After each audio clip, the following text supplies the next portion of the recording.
Queridos irmãos e irmãs, uma boa noite a todos, sejam todos bem-vindos à nossa casa. Estamos aqui mais um domingo, não tanto frio assim, não é verdade? Estamos aqui reunidos mais uma vez para comemorar, por que não, mais um aniversário da nossa casa. Mês de junho é um mês comemorativo aqui na nossa casa fazendo 96 anos. E eu digo nossa casa porque é a casa de todos nós. Nosso presidente Ivan precisou fazer uma viagem, vai ficar 20 dias fora em Blumenau. Então, para compor a mesa aqui nessa data festiva hoje, a nossa vice-presidente Valéria e o nosso convidado, mais uma vez, tão aguardado, Rogério Alves, vai fazer o estudo da noite, Essencial Mudar para Evoluir. Eu queria rapidamente só fazer um registro, que por iniciativa do nosso presidente aqui, do Ivan, que tem feito um trabalho lindo, maravilhoso, garimpando todos os livros antigos, desde o primeiro de 1920, que foi a data de fundação do Grupo Espírita Friburguense, que nem era Centro Espírita, era Grupo Espírita Friburguense. Ele tem feito um trabalho muito bonito, a gente até colocou, por pedido dele, um quadro ali na entrada com as primeiras atas de fundação da casa e também parte do primeiro regimento da casa. Então, com muita satisfação que a gente está aqui hoje para comemorar 96 anos, quase um século de trabalho. E nós, ao longo das últimas 2 semanas, né, Valéria? Nós recebemos com muito carinho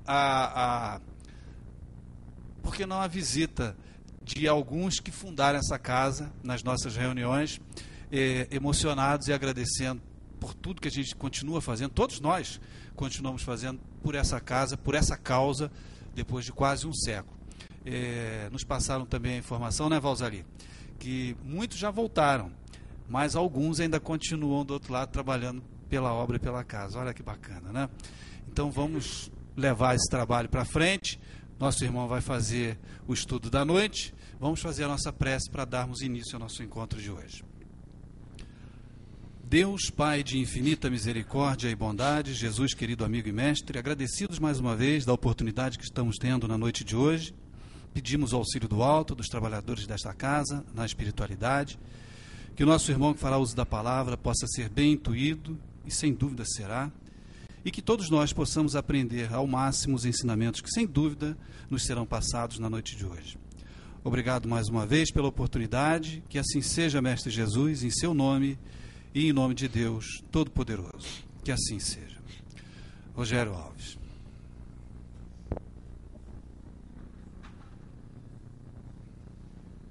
Boa noite, pessoal. É um prazer estar aqui novamente, né? Antes de começar o nosso trabalho, não sei se já falou das atas de fundação do Centro Espírita Friburguense. 10 anos, mais ou menos, depois que o Centro Espírita Friburguense havia sido fundado, a direção do Centro Espírita Friburguense resolveu fundar o Lar Abrigo Amor a Jesus. E na época conseguiram a cessão de uso do terreno da prefeitura, onde está instalado até hoje, 86 anos, né? O abrigo vai fazer agora, em julho, 14 de julho, agora 87 anos de fundação.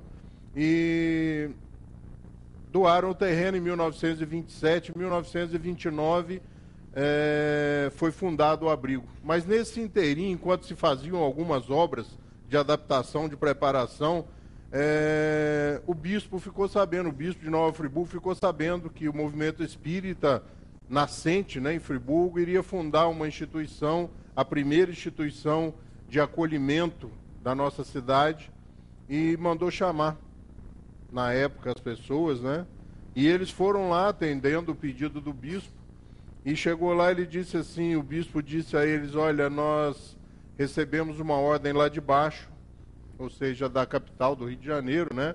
Nós recebemos uma ordem lá de baixo que, infelizmente, não vão poder fundar a instituição.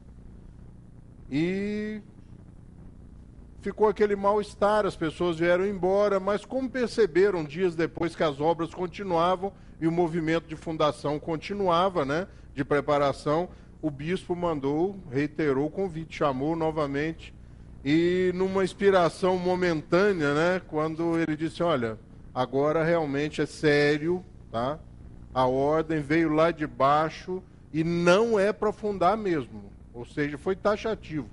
E um dos dirigentes, né, na hora, numa inspiração, disse assim: olha, infelizmente nós vamos continuar com o intento e com a missão, porque o senhor recebeu a ordem lá de baixo para não fundar, mas nós recebemos a ordem lá de cima.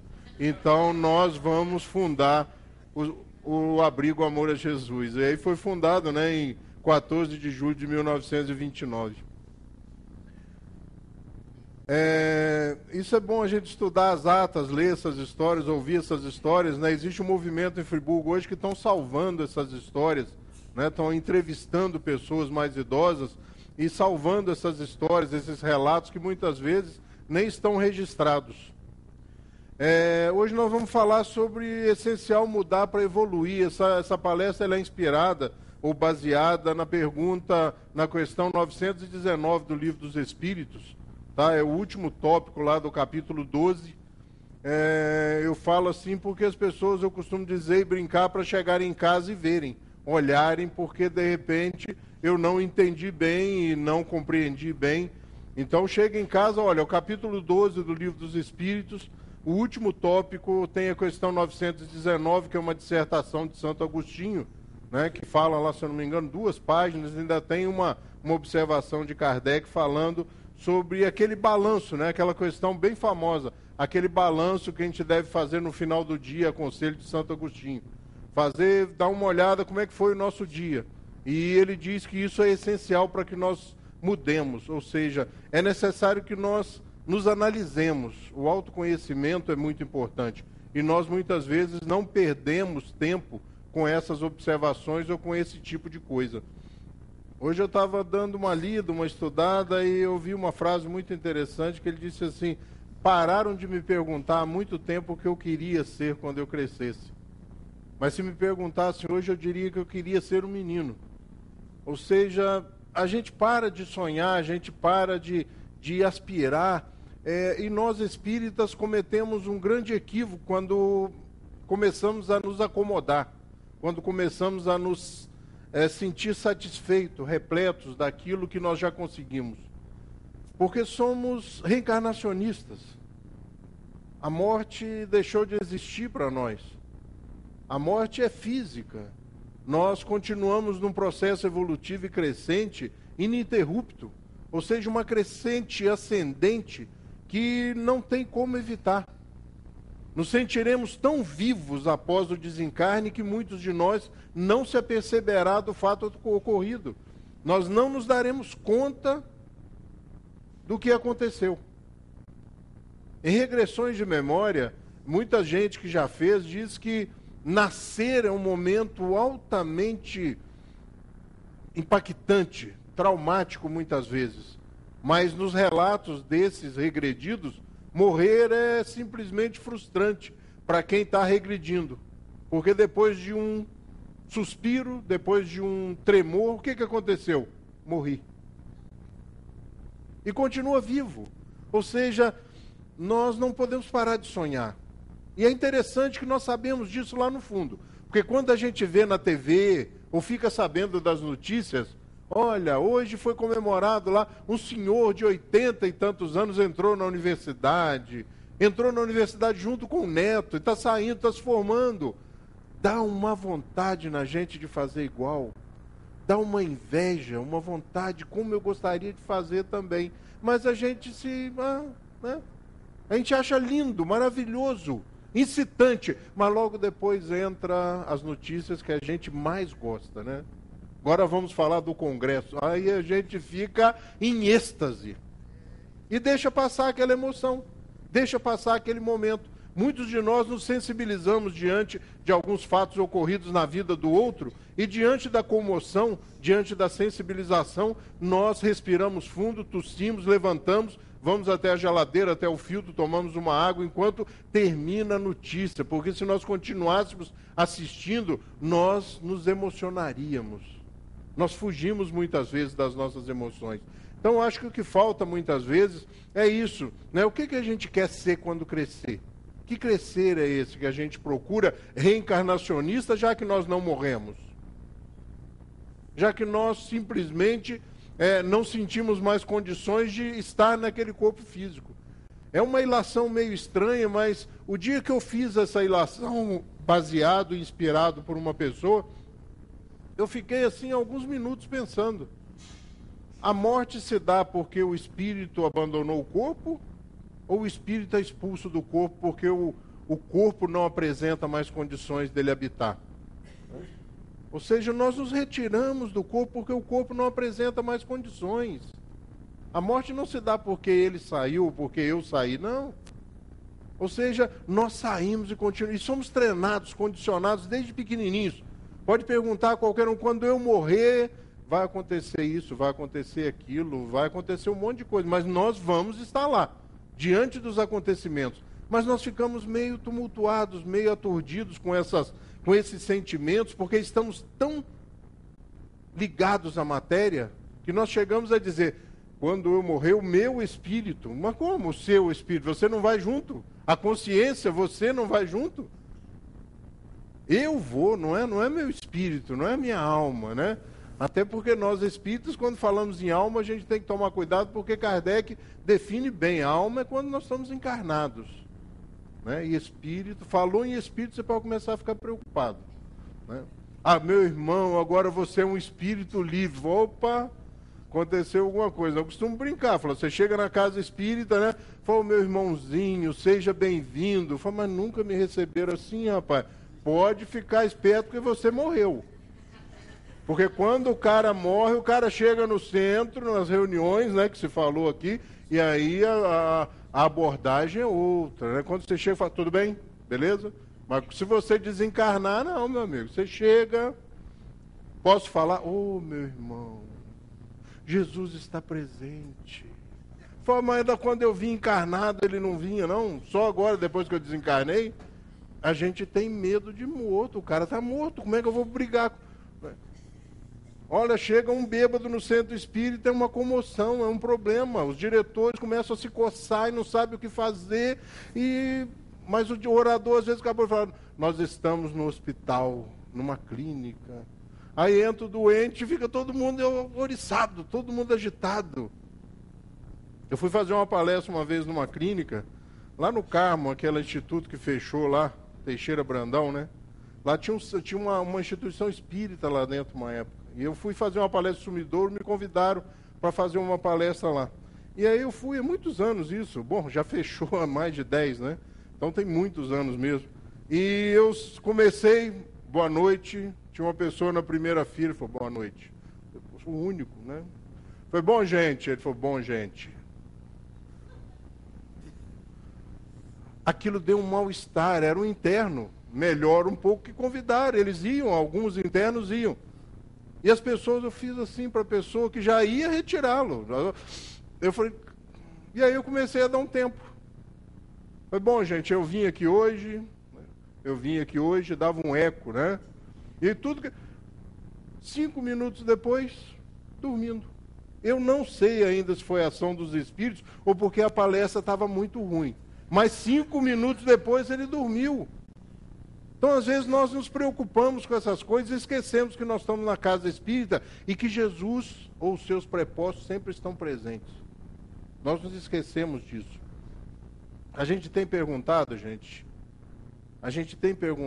tem sonhado, a gente tem aspirado, ou nós já entregamos os pontos? Já achamos que por essa encarnação está bom, ou de repente nem isso. Achamos que por essa vida está bom. Não, já fiz o que eu tinha que fazer, agora é a vez de vocês, né? Daí, embora no movimento espírita não tenha muito isso, né? Que a mocidade entra na evangelização, chega na mocidade e para. Porque tem gente na mocidade com 30 anos, com 35, que não acha a vez, né? E muita gente fala assim, não, olha, não tem quem nos substitua. Lógico. Né? Uma vez uma pessoa chegou para mim e falou, sabe quem é o presidente lá no centro? Eu falei, sei. Pois é, para tivemos uma eleição lá, fui eleito de novo. Eu falei, mas lógico, você não sai da cadeira, como é que o cara vai sentar no seu colo? Não tem jeito. Ou seja, nós não acreditamos taxativamente nesse negócio de reencarnação. É muito legal, é muito lindo, um monte de gente já reencarnou, mas e eu? Será que na minha vida também aconteceu?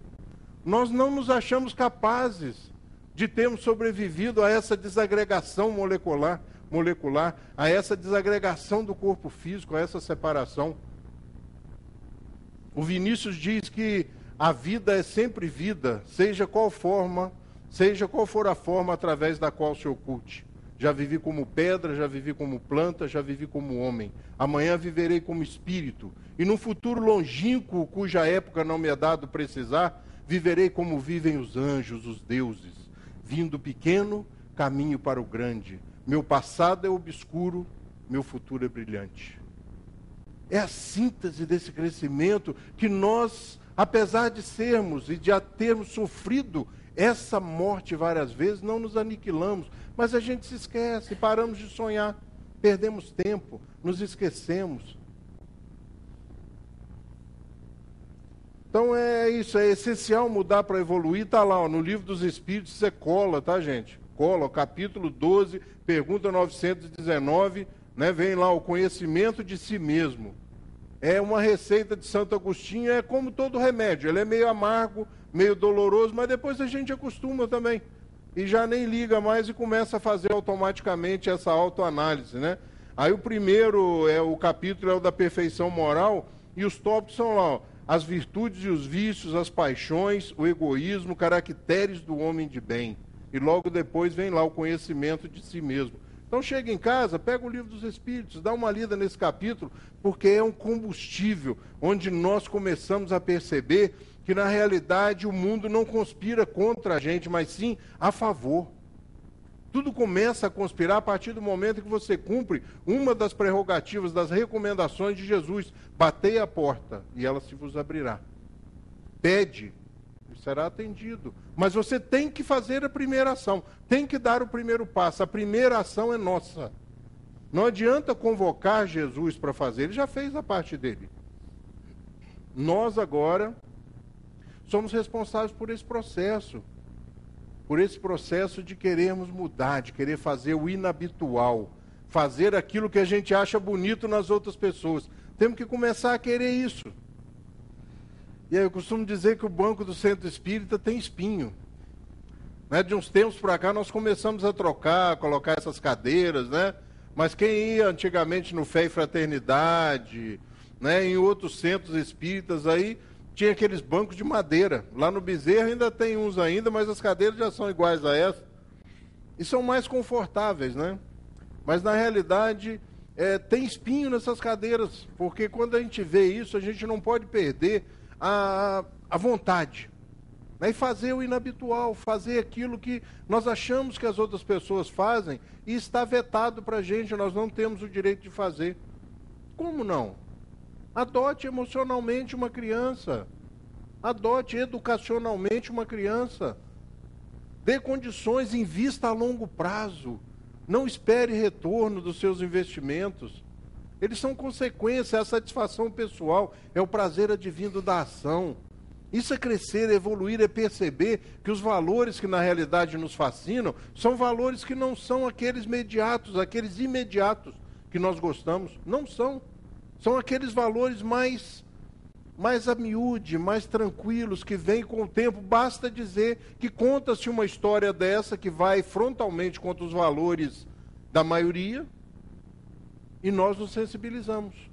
Conta-se uma parábola e nosso coração se estremece. Nossa sensibilidade vem à tona. Embora ele esteja e seja um exemplo de tudo que combate os valores que nós elegemos como prioridade para sermos felizes. Né? O cara não tinha sítio, não tinha carro, não tinha piscina, não tinha casarão, não tinha nada. Mas nós invejamos, nós queremos ser igual. Quando nós ouvimos falar de Jesus, nas suas aventuras, nas suas peripécias, nós somos envolvidos por um sentimento de quero ser igual. Porque fatalmente seremos iguais. Seremos um dia espíritos crísticos. Será que eu também? É a dúvida que cresce em nós. Né? Quando nós falamos às vezes com algumas pessoas, olha, Jesus foi como a gente. Já cometeu talvez os equívocos que nós cometemos. E passou pelos mesmos caminhos, pelas mesmas sendas que nós estamos passando. Ele não foi criado um espírito crístico, ele se transformou num espírito crístico. Aquilo é resultado de trabalho, de investimento, ele fala do que ele conhece. Ele nos ensina o que ele sabe. E quando ele olhava para a gente, ele olhava e falava assim, ó, já fui assim. Mas a gente não faz isso muitas vezes. A gente, quando alguém erra com a gente, ou nós acreditamos que errou com a gente, nós olhamos com ar assim e falamos, poxa, como se nunca tivéssemos feito coisa parecida. Às vezes foi 2 dias atrás, mas a gente... Isso eu já passei, né? Isso eu não faço mais, essa também é muito boa. Isso eu não faço, isso eu já superei. Aí o poeta vem e fala assim, ó, sentimento ilhado, morto e amordaçado, volta a incomodar. Isso eu não faço, meu filho, aí daí um pouquinho de novo, errei de novo. E a gente acredita em umas verdades equivocadas, né? Eu sei que muita gente vem para o centro e não traz o óculos, né? Então vou dar uma cola aí, gente, ó. Ninguém nasce odiando outra pessoa pela cor de sua pele, por sua origem ou ainda por sua religião. Para odiar, as pessoas precisam aprender. E se podem aprender a odiar, podem ser ensinadas a amar.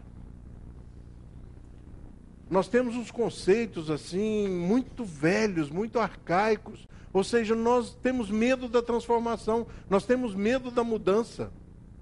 Mas é essencial mudar para crescer, para evoluir. Se nós não mudarmos, nós vamos ficar marcando passo. Nós, os espíritos superiores, dizem que nós estacionamos. E como é bom estacionar, né? Levantar na mesma hora. Saber antecipadamente o que vai ter no almoço. À tarde, às 2h02, eu tomo café. Você pode me pegar lá em casa para nós irmos no centro? Por favor, passa lá às 18h35.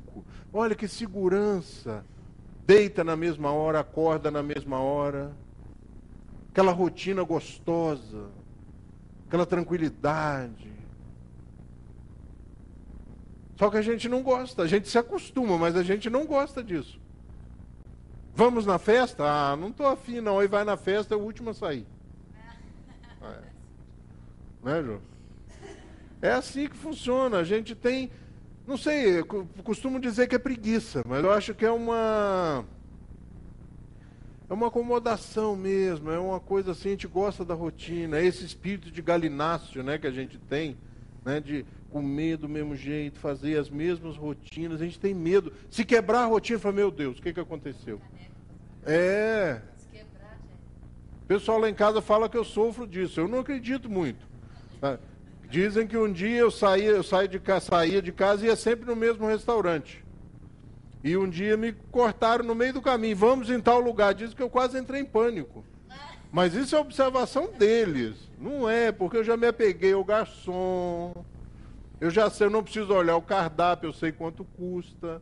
Eu sei quanto tempo vai demorar. É exatamente disso que eu estava falando. Nós nos acomodamos. Nós não experimentamos o novo. E a doutrina espírita, ela é incitadora, ela é provocativa. A gente tem medo até dos sentimentos. A gente se esquece de coisas elementares. A gente está sempre correndo, sempre aturdido. A gente gosta sempre daquilo que a gente já conhece. Para isso eu não gosto, eu gosto só da Ivete Sangalo. Mas você já ouviu? Não, mas não gosto. Você já analisou a letra? Você já se deixou sentar com menos luz e ouviu? Deixou o coração abrir, lembrou daqueles que você ama, daquele que você ama. É uma música. Há um tempo atrás eu usei uma música num centro espírita e depois eu recebi um WhatsApp dizendo que nós temos que tomar cuidado com músicas mundanas. Eu levei um susto, eu pensei até que a mensagem tinha vindo errado. Até porque era aquela música do Gilberto Gil, Se Eu Quiser Falar com Deus. Sabe? E aí eu comecei a perceber que o movimento espírita tem até música ruim, na grande maioria das vezes. Existe exceção? Lógico, porque no rádio também toca músicas boas e músicas ruins. Não existe música. Existe bom gosto, sensibilidade, e a gente tem que escolher. A televisão é um horror, escolha os canais. Tudo é uma questão de afinar, né? Tudo é uma questão de manter a mente quieta, a espinha ereta e o coração tranquilo. Essa é a filosofia, né? Você encontra com um cara espírita vindo lá na rua.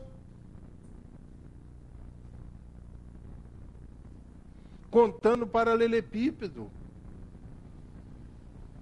O cara que é cristão, ele tem que aprender a contar estrela. Ele tem que andar ereto, olhar para frente. Como é que estão as coisas? Ótimas. Eu tenho um amigo, Luiz Sérgio, ele diz que eu acho coisa boa até na batida de uma carreta num Fusca. Mas se você não viver assim, você começa a bater de frente com esses conceitos que o Espiritismo nos oferece. Ou somos espíritas, ou não somos. Faça uma prece, gente. E as pessoas fazem uma prece automática, né? Eu fui numa casa espírita que a pessoa rezou Ave Maria. Tem alguma coisa demais? Não, não tem nada demais. Mas é o condicionamento. Eu já contei isso aqui lá no Bezerra de Menezes. Tinha uma coisa que implantaram lá. Terminou a palestra, desliga a luz para fazer a prece. E eu comecei a estudar Hermínio, Herculano, Kardec, um tal de Kardec também é muito bom. Comecei a ler esse pessoal, isso há 20 anos atrás, 20 e tantos anos atrás. E aí um dia, jovem, né? Adoro um problema. Fui lá para trás no final do centro e fiquei lá perto do interruptor. E aí o orador foi terminando, né? Era uma época ainda onde se davam todos os recados no final da palestra, né? Amanhã tem que trazer o pudim, tá? O lanche é com você, a faxina, você já reuniu o pessoal, e dava todos os recados no final da palestra, o pessoal deixava a palestra e levava os recados, né? Então, terminou os recados, e aí, agora então, vamos pedir seu fulano para fazer a prece. E aí eu fiquei na frente do interruptor, né? Alguém fez assim, Rogério, não. A luz... Não, pode fazer a prece. Tem que desligar a luz. Eu falei, bom, já virou problema apagar ou não apagar a luz, porque não se consegue fazer a prece. Ou seja, nós adoramos essas coisas. Tem alguma coisa a apagar ou não apagar? Não, não tem nada, mas é para mostrar que a gente abraça muito rapidamente essas coisas. Nós estávamos fazendo segunda-feira um estudo sobre espiritismo. Eu gosto de falar que é sobre espiritismo, porque às vezes a gente estuda coisa pensando que está estudando espiritismo. Nós estávamos estudando sobre espiritismo e estávamos falando sobre o monoteísmo. E as pessoas acham simples o monoteísmo. Falam, não, agora nós somos todos deístas, somos todos crentes no monoteísmo, nós acreditamos num Deus único. Mas não pode ver uma Nossa Senhora. Joana de Ângeles passa, o cara cai de joelho. Eu já vi no Bezerra de Menezes, isso é sério, tanto é que o retrato saiu de lá muitos anos atrás. Tinha um retrato, alguém foi no centro e comprou um retrato do Bezerra de Menezes, do Dr. Bezerra de Menezes. E lá é a casa, o Centro Espírita, a Associação Espírita Bezerra de Menezes. E colocou um quadro. Aí um dia eu estou entrando na sala de passe magnético lá, vim passando, a pessoa entrou na minha frente, né? Eu diminuí o passo porque ela estava entrando, e ela passou, se benzeu e sentou. Foi, vai sair daí, você vai ver, hoje mesmo. Quando perceberam que eu tinha tirado o quadro do Bezerra, já tinha passado umas 2 ou 3 semanas.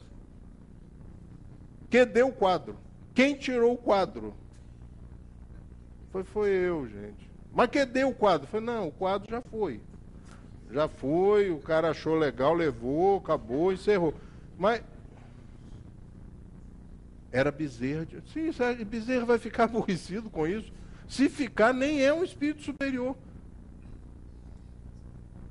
Mas não posso falar. Ou seja, nós somos espíritas, mas não abraçamos os conceitos. Nós continuamos presos ao ranço de várias encarnações que nós já morremos, hein? É sério esse negócio de reencarnação. O cara que acredita morre e reencarna, e o cara que não acredita também morre e reencarna. Ah, era tão mais fácil se eu lembrasse. Vá aos livros e veja por que nós não lembramos. Porque a gente já passou por todas as fases, nós já passamos por várias fases de progresso, de evolução, de caminhada, e não paramos de evoluir, nós não paramos de crescer, nós somos seres imortais. A imortalidade faz com que nós desconheçamos o nosso próprio futuro. Nós vamos crescer muito, e agora nós estamos numa fase muito perigosa, né? Que a gente foi crescendo, foi evoluindo e agora a gente está regredindo, né? Agora a gente está se voltando, daqui um pouco volta. Porque a gente está vivendo uma época agora em que a gente parou de ficar mais ereto e está começando a se dobrar, a se curvar. Ou seja, nós estamos isolados, nós estamos perdidos. Nós estamos sozinhos, mesmo envolvidos por muitas pessoas. E não adianta falar assim comigo, não. É todo mundo, é contagiante.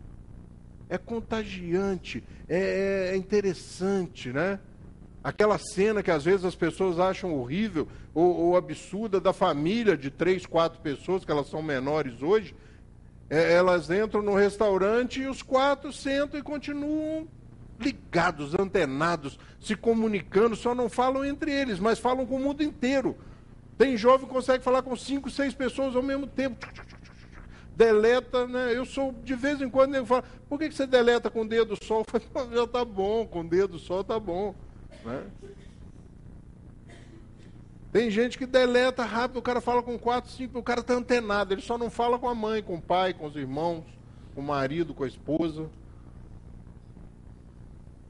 E não adianta falar, mas eu ainda não entrei. Vai entrar.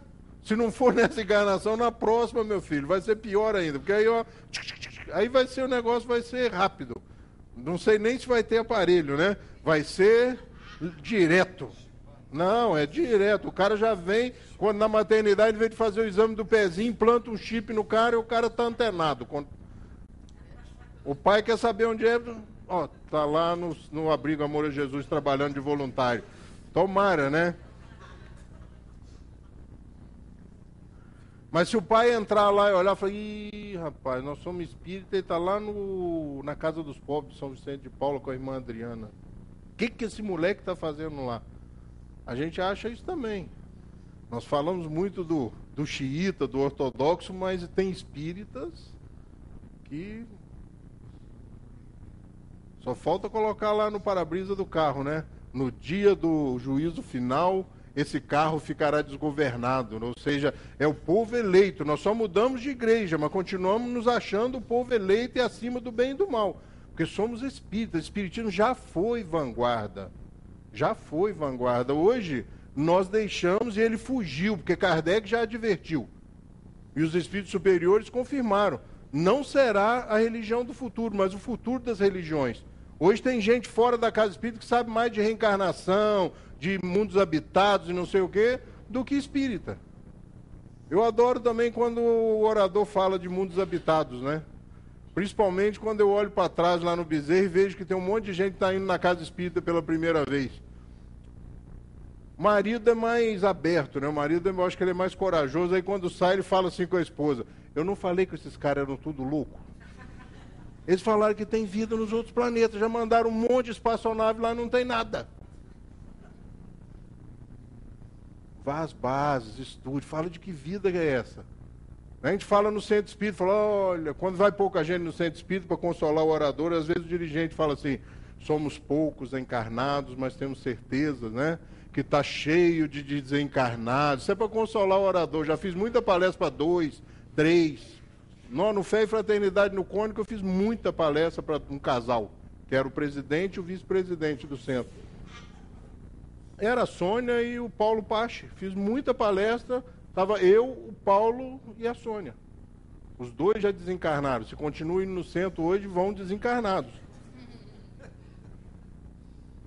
Nós não temos, perdemos um pouco essa noção de que o espírito sobrevive. E aí quando você fala que o centro espírita está cheio de espírito, o cara olha para o lado e fala, pelo amor de Deus, mas você não acredita? Acredito, mas não quero ver. Não quero ver. A gente tem que conhecer a verdade, né? A gente tem que conhecer, eu gosto de falar às vezes de espiritismo, num tom assim de brincadeira, porque é assim que a gente desperta, é assim que a gente acorda, né? Para as realidades que a gente não leva muito a sério. Eu costumo brincar que nós somos mais ou menos iguais àqueles caras aficionados por plantas medicinais que cultivam em casa das ervas aromáticas de condimentos até os remédios, né? O que você tem? Rins? Eva Pombinha, Sete Sangria, Coração de Estudante, Quebra Pedra. O cara sabe tudo. E eu estou falando sério, pode tomar. É sério o negócio, né? Tá nervoso? É camomila. Um chazinho de capim-limão. Oh, que beleza. E aí dá um espirro, corre na farmácia e compra o Benegripe. A gente é assim, a gente sabe tudo do espiritismo. Mas para o outro, para mim, não. Você já morreu, meu irmão, já reencarnou, vai ver... Não, eu não. Eu acho que eu estou aqui pela primeira vez. Parece um anjo, né? Estou aqui pela primeira vez. A verdade, ela é libertadora, porque Jesus falou isso, porque falou assim, olha, vá lá, meu filho, conheça a verdade, e aí você vai começar, né? E os espíritos falam de outra forma, fala que nós, ao conhecermos a verdade, nós nos assemelharemos às pessoas que olham o mundo, ou que olham o vale de cima de um monte. Nada surpreende ele, porque ele vê tudo que está chegando, tudo que vai acontecer, diferente daquele que se encontra embaixo, no nível do chão, que tudo surpreende. Que verdade é essa que Jesus fala? Que verdade é essa que nós devemos buscar para progredir, para crescer? Nós paramos de nos intelectualizar, nós paramos de estudar, nós paramos de buscar, nós paramos de ler. Espíritas param de estudar, param de ler. Falam, não, já li as obras básicas todas. Grande coisa. Eu tenho uma facilidade danada com esse negócio de obra básica. Já consegui decorar a pergunta número 1. A resposta eu estou trabalhando nisso. Porque são 2 linhas, eu não consigo decorar as perguntas. Eu admiro os oradores, falo, pergunta, hoje eu sei, a 919, porque não é possível, né? Eu estudei esse negócio hoje. Acabei de estudar hoje, você tem que lembrar, né? 919 do capítulo 12 do Livro dos Espíritos, é o último tópico, tá? Mas eu não consigo, até porque eu costumo dizer e brincar, já devo ter dito isso aqui. Os Espíritos montaram com Kardec na forma de pergunta e resposta, são 1018, e eles falam a primeira, né, que é Deus. E aí eles falam assim, agora, meu amigo, vai ser 5 páginas, né? Eles respondem em 2 linhas.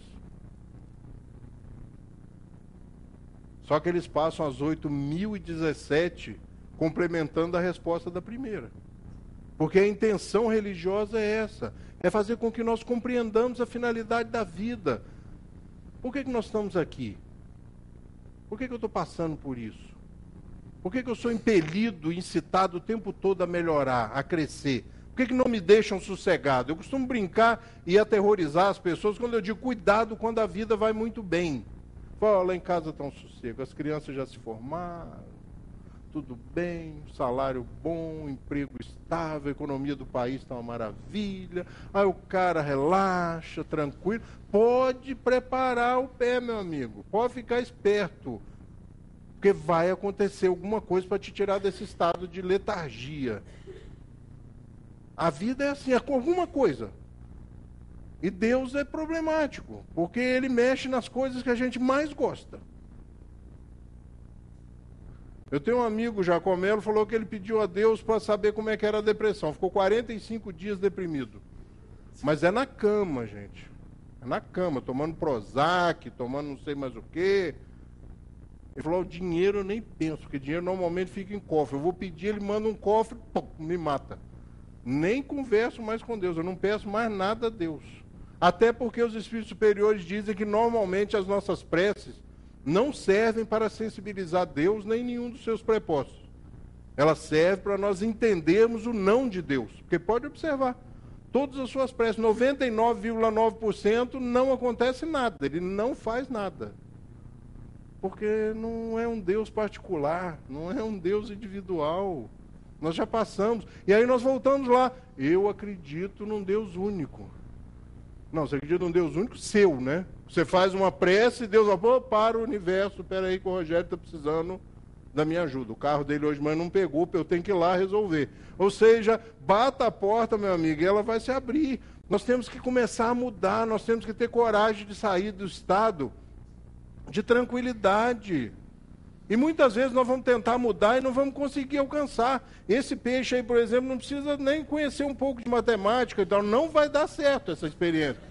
Pelo impulso, pelo ângulo ali, vai bater na borda e está enrolado. Vai morrer. Mas vai reencarnar? Eu não gosto de mexer nesse assunto por causa do pessoal que tem cachorro e é apaixonado pelos cachorros, né?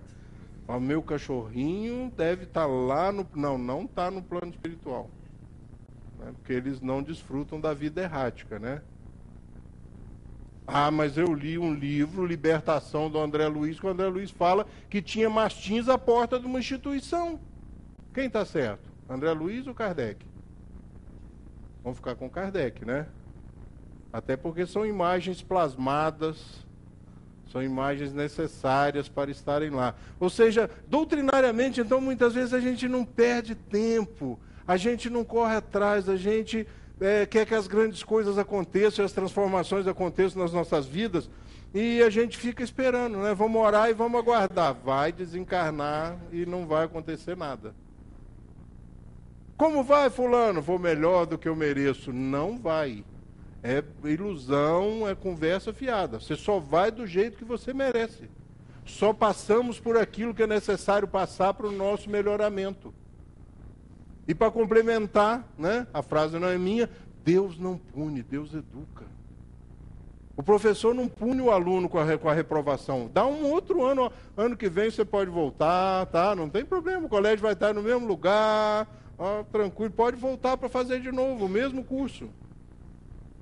Não veta a tentativa nova. Ou seja, se nós não nos esforçarmos, a coisa vai ficar feia. E a autoanálise tem esse problema, nós temos medo de nos autoanalisar. Nós analisamos muito facilmente as outras pessoas, mas a autoanálise, ela é complicada, você tem que gostar, você tem que querer, você tem que trabalhar a autoestima, você tem que estar com a autoestima em alta. É até redundante, né? Mas é a autoestima em alta, tá vendo? Você tem que se olhar e gostar de você. A espiritualidade vem muito preocupada com o auto-perdão. Nós não nos perdoamos pelos erros cometidos há 10, 20, 30 anos. E nós sofremos da síndrome do estralo. Né? Aquele cara que está quieto, tranquilo, assim, de repente faz assim. Lembrou naquela arte, né? Aquela pequena contravenção que ele fez. E nos primeiros dias que a gente infringe a lei, nós ficamos meio espertos, né? O cara vai andando na beira aqui da avenida, aqui vindo para o centro, o carro buzina. Meu Deus, é agora, vou desencarnar. Não, a justiça divina é diferente, ela trabalha mais lentamente, ela nos dá chance e oportunidade de nós tomarmos a decisão, porque nós gostamos de livre-arbítrio. Pai, eu vou sair hoje. Depende do cara, o pai tem que ser mau. Pai e mãe tem que ser mau, está faltando isso no mundo. Pai mau que sabe falar não. E não pode falar que não traumatiza, não. Criança não pode apanhar. Gente, se isso fosse verdade, eu não tinha sobrevivido. Porque eu era gente boa, minha mãe que não me compreendia. E sandália havaiana, rapaz, eu conhecia todos os desenhos da sola da sandália. E, no entanto, eu a amo, porque eles são assim, você não vai, eu te odeio, eu não sei porque que eu nasci nessa casa, sabe? No fundo ele sabe porque que ele nasceu ali. Porque se não fosse aquele pai que falasse não, ia dar problema. Dá problema às vezes até você falando não. Então você tem que trabalhar a autoestima, você tem que estar aqui colocado, saber por que eu estou fazendo aqui. Né? E outra coisa, a gente tem mania no movimento espírita, falar, olha, eu tenho que evoluir moralmente. É consequência da evolução intelectual. Você vai ficando mais ético, mais ponderado, né? Ó, o pessoal do óculos, né? O progresso moral é uma consequência do progresso intelectual, mas nem sempre o segue imediatamente, mas segue. Ele não está falando que não segue, nem sempre, mas na maioria das vezes, o conhecimento intelectual faz. Por que Jesus falou amai-vos? E depois ele falou o quê? Instruí-vos. Jesus. Ele não deve ter ido na escola, era Jesus. Foi na escola, pode ter certeza. Ele teve uma vida normal, dentro da família judaica. Foi para a escola, aprendeu, estudou. Tudo que as crianças do nível econômico e social dele fizeram, ele fez. Porque nós somos assim, nós somos colocados no contexto para em certo momento despertarmos. Mas a gente tem que estar preparado, né? Então o autoconhecimento é isso, é um caminho que ninguém pode fazer por nós, não adianta. né? Eu uma vez resolvi que ia fazer análise, aí eu fui umas 4, 5 vezes na analista, e na sexta eu não voltei mais, porque eu percebi dela uma má vontade danada comigo, e minha também, porque ela já tinha me analisado e eu também já tinha analisado ela, e eu fui só para saber o que era e como era, porque a gente fala muito das coisas sem saber, sem conhecer. Então eu falei, eu vou lá para ver como é que é esse negócio. Fui, ela não gostou de mim, eu também não gostei dela e encerrou o assunto. Mas fala do que a gente conhece. Ou seja, nós temos que nos olhar, nós temos que nos contemplar, nós temos que ter o trabalho de nos analisar. Como é que eu estou nessa história? Como é que eu me encontro nessa história? Como é que eu me encontro nesse processo evolutivo? Eu quero realmente evoluir? E um sinal de evolução é isso, é a análise e a percepção, né? Novamente uma cola, né? Quando eu saí em direção ao portão que me levaria à liberdade, sabia que, se não deixasse minha amargura e meu ódio para trás, ainda estaria na prisão. Ou seja, nós analisarmos, pararmos de sofrer com as nossas infantilidades. Eu não falo com ele enquanto ele não vier falar comigo. Vai ficar sem falar. E quem que vai perder? Ele? Não sei, somos nós mesmos. De repente você vai fazer assim, ó.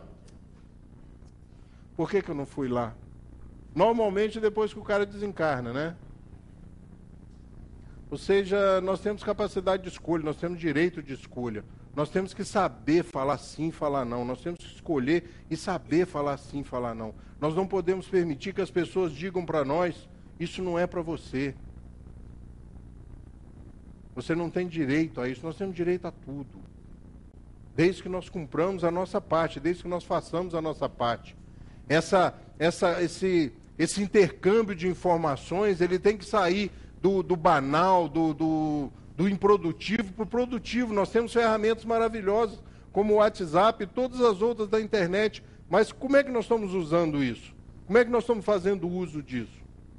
O WhatsApp pode se tornar altamente doutrinário. Forme um grupo da Casa Espírita e comece a trabalhar ensinamentos doutrinários, mensagens doutrinárias, bem feitas, bem trabalhadas. Ou seja, o trânsito de informação, ele é livre. E nós não podemos perder a oportunidade de caminhar nessa estrada, de trilhar e de subir nessa escada do conhecimento. Quanto mais você sabe, quanto mais você quer saber.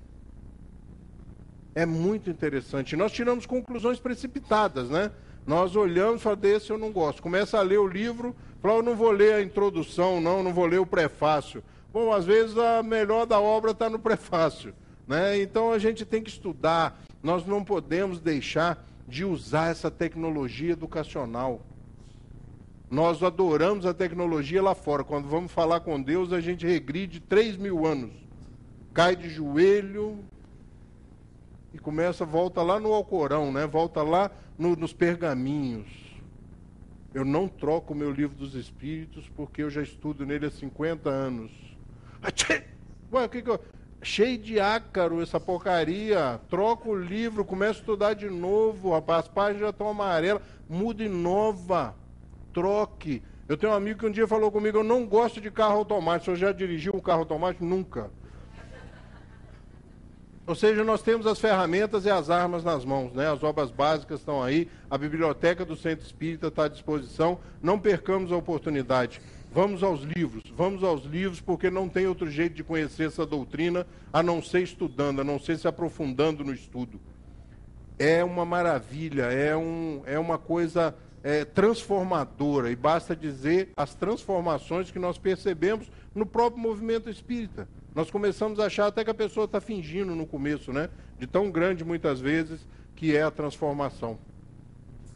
E eu gostaria de pensar assim, sabe, que a gente tem que criar a felicidade, a gente tem que buscar a felicidade, porque a gente tem medo de algumas verdades.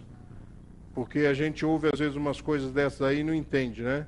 Os problemas do mundo não podem ser resolvidos por céticos ou cínicos, cujos horizontes se limitam às realidades evidentes. Temos necessidade de homens e mulheres capazes de imaginar o que nunca existiu. Essa é a missão do Espírito. Essa é a missão do Espírito. De estar localizado, de estar colocado no mundo de forma atuante, de forma transformadora. Que Jesus possa nos abençoar e nos amparar e que nós possamos voltar lá ao Livro dos Espíritos, no capítulo 12, e dar uma lida. Principalmente nos caracteres do homem de bem. Uma boa noite para todos.